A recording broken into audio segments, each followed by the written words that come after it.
Greetings, I'm Ellie Patterson. I was the club president of Tucson Rotary in 2016-17. That was a big year, Ellie. Lots was going on in our club and in the country. Tell us about your experience as president in any way you'd like to.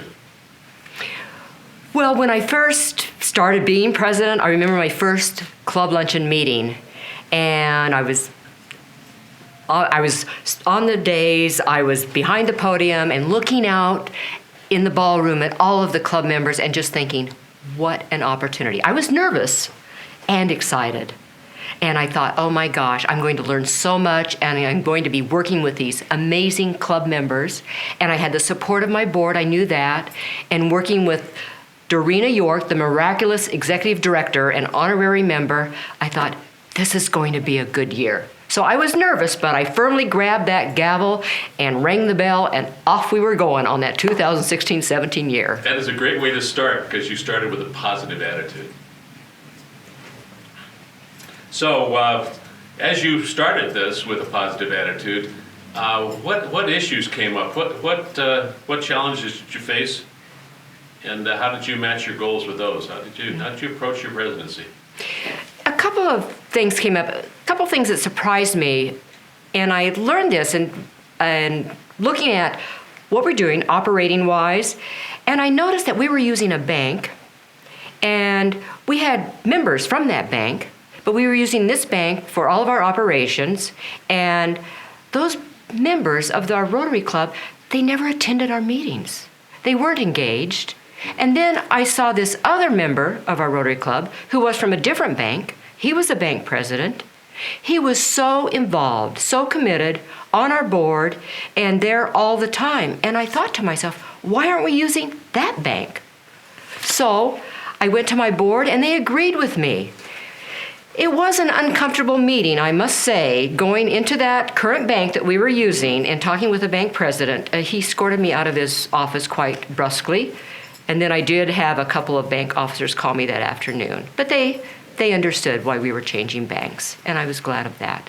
Right. Another thing that was a challenge for me, I was dealing with a potentially sensitive issue and was hoping that our club, I kind of knew our club didn't, but I was looking for it, to have a policy on discrimination and addressing sexual harassment. We didn't have the policy. Our district didn't have a policy.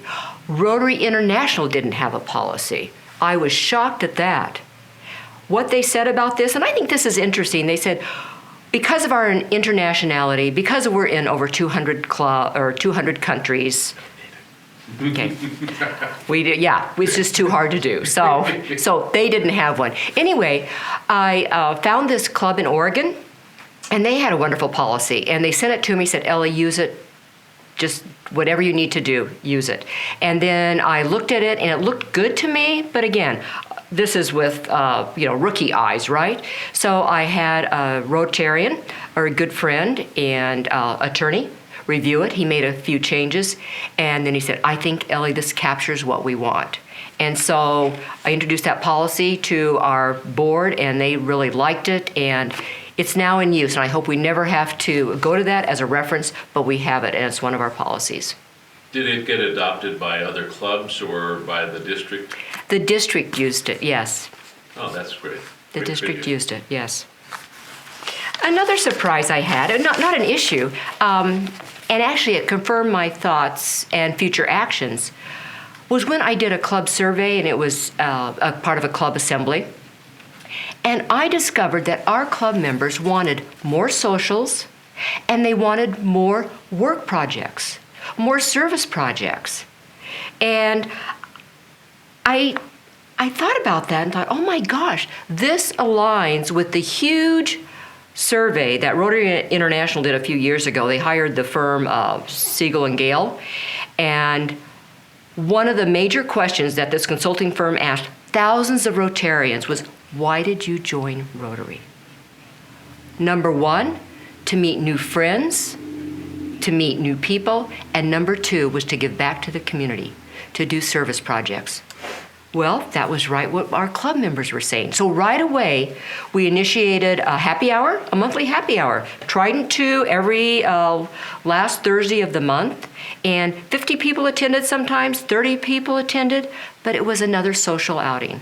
We also initiated a monthly service project. And we went to the food bank, we serviced NAMI, the National Alliance of Mentally Ill, Make Way for Books, and then our Big Triangle YMCA that Dave Gallagher always heads up.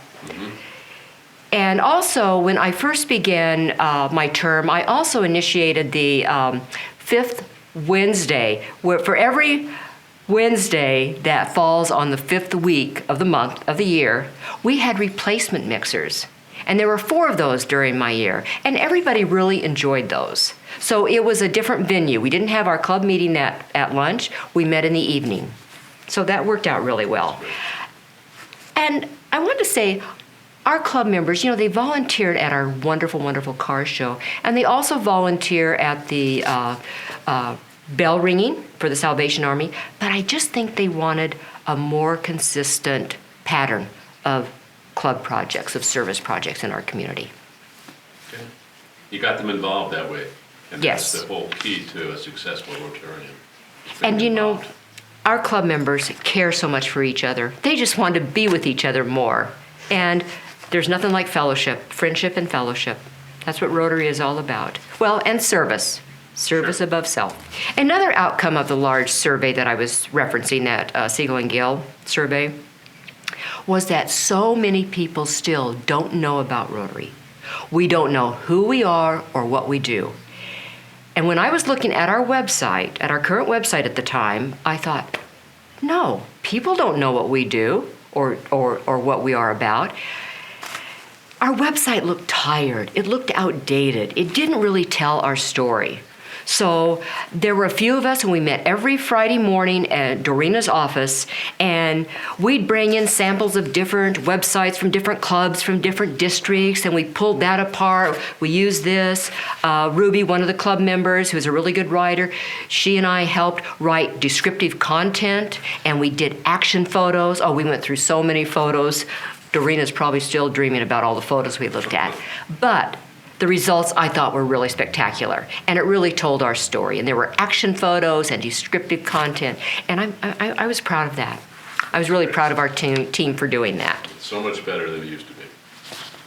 Another thing I was really excited about and proud about was the introduction of business roundtables. I got that idea at a large club conference, and I wanted to bring that idea to our club and have that option for them. And fortunately, member Gary Hirsch was doing that as a career. He was doing peer-to-peer advisory groups. And he said, yes, I would lead a group like this. And so the members signed up, they attended. It was a limit of 20 people, and they exchanged ideas on how to better their businesses, how to add value to their businesses, how to offer better customer service. And it was so popular that Gary started another group, and those groups are still going today. So I was glad to have started that. I'm a member of one of those groups, and I can attest to the value of those groups for the participants. And I think that's something that you really started that is going to last for a long time, that we have to add value to our members. We have to make them want to come back, and that's one of the ways to do it. That's right. That's right. Another thing I'm just really proud of, and that's of our club members. Oh my gosh, they are so generous. We exceeded our annual fund goal by over $10,000. We donated over $30,500 that year at our Tucson Classics car show, our wonderful, wonderful car show. That year, it was led by Steve Pickering and his team, and we generated over $209,000. And wow, and with that, we passed the $1 million mark in history.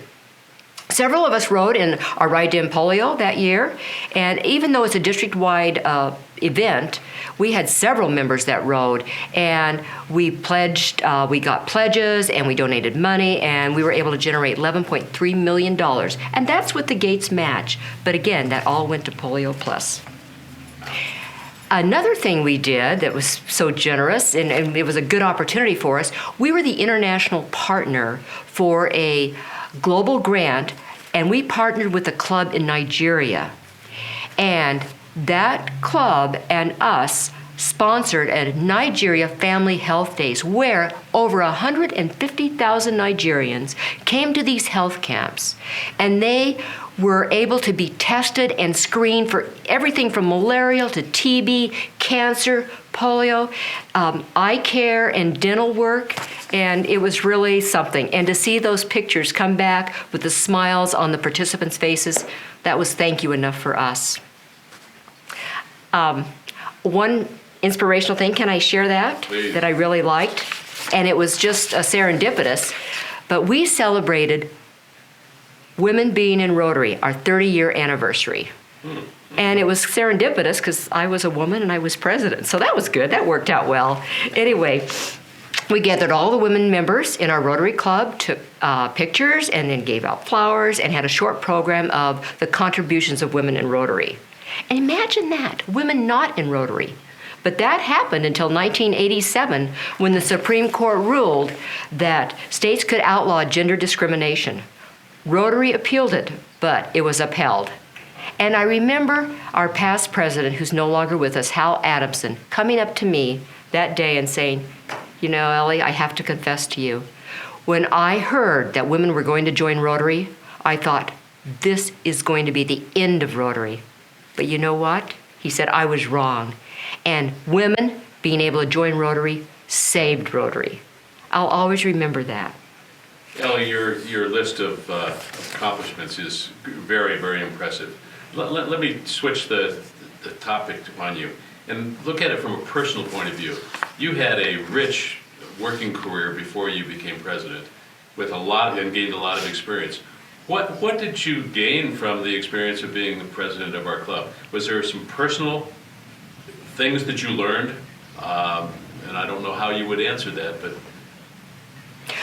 were you better off at the end of the year as a person? Oh, personally, professionally, the development was all right there, yes. And actually what I transferred from my business was to treating, kind of as a president, treating every member as a customer. And also, I really learned how to listen. And I tried to meet every member where they were and really treating everyone with equal regard, but really taking the time to listen. And when I had a call, getting right back with them if I wasn't there right away.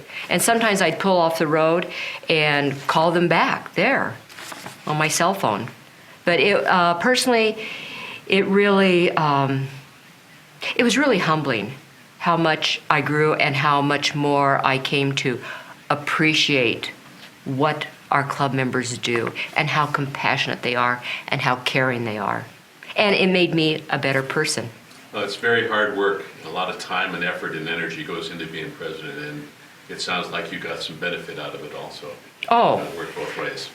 Probably more so than they did. How about surprises? Did anything happen during the year that you just had no idea about and came up as something you had to deal with? Surprise.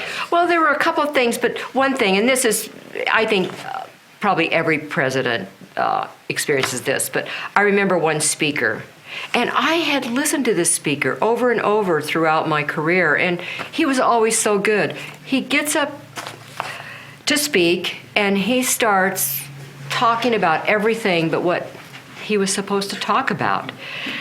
And I'm looking over at the members, and I'm seeing their faces, and I'm thinking, oh my gosh, how do I deal with this? And he kept going on, and finally it was over. And, you know, I never get headaches.